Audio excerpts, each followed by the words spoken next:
Self-made millionaire Tiki Davis has faced his share of obstacles on his way to success, starting with his childhood, where he was one step away from becoming another statistic.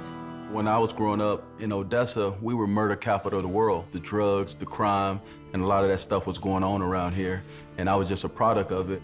With an absentee dad and a drug-addicted mom, Tiki had to take care of himself from an early age. He was living on the streets by the time he was 12. Yet Tiki saw a way out of poverty, playing football. My first goal and aspiration that I really could remember was to be a football player. The game of football gave me a sense of meaning, made me feel good about myself. His fortune would change when a teacher arranged for him to be moved into a boys' home.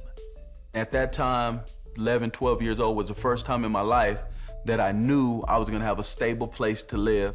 I was able to go to football practice every day. I was able to play in the games every week. And that's when I started to excel because my home life was somewhat normal. I was really feeling really good there. In high school, life got even better. Tiki moved in with a loving foster family, was making good grades, and was a shoo-in for a football scholarship. Then, the summer of his senior year, a girl accused him of rape. And at that time, I didn't know how much trouble I was in. I felt shocked, I felt defeated. I was accused of a crime that wiped my whole football career away. Talking about the lowest point in my life, and that moment was that dream, that first thing that I wanted, it was gone. Despite insufficient evidence, Tiki's court-appointed lawyer advised Tiki to plead guilty to a lesser charge. He would serve 6 months in county jail for a crime he didn't commit. Now his hopes for college and a successful career seemed to vanish. However, in jail, Tiki fully dedicated his life to God. All I had was God, and I said, God, just see me through this. As I would go to chapel when I was incarcerated, you know, story of Abraham, story of David, guys that had great pain, or, you know, one day they were in the fields and the next day they were in the palace and stuff like that. So I said, if God did it for David, he can do it for me. After his release, Tiki went on to graduate high school and got a job washing cars at a dealership.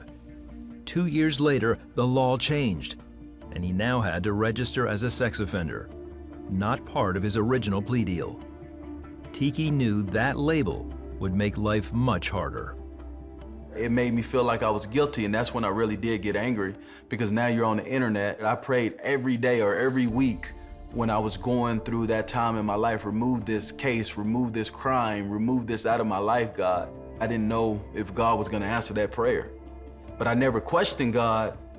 Still, Tiki would defy the odds with the help of his employer. He went on to earn a bachelor's, then master's degree. Afterwards, he worked in the oil and gas industry and eventually started his own energy consulting firm.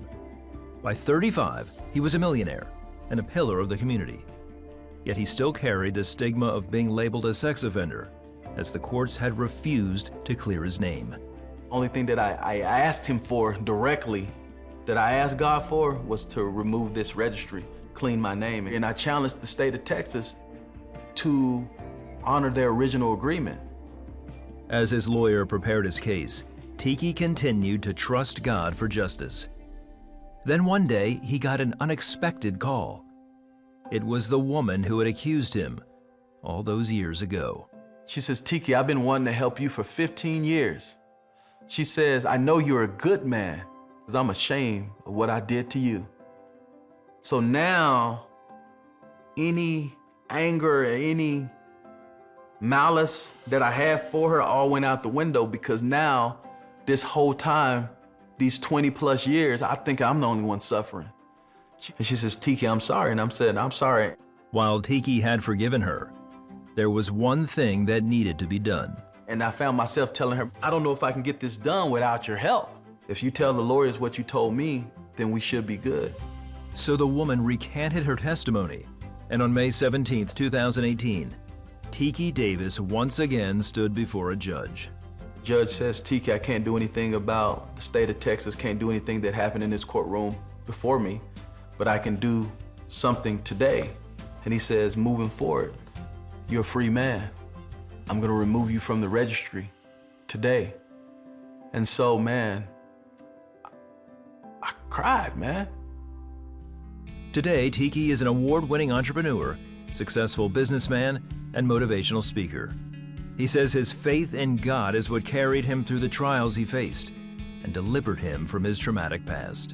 If I look back over my life, God's been with me the whole time. I couldn't have got through what I got through if God wasn't the one that was carrying me. I'm only here because of the grace of God.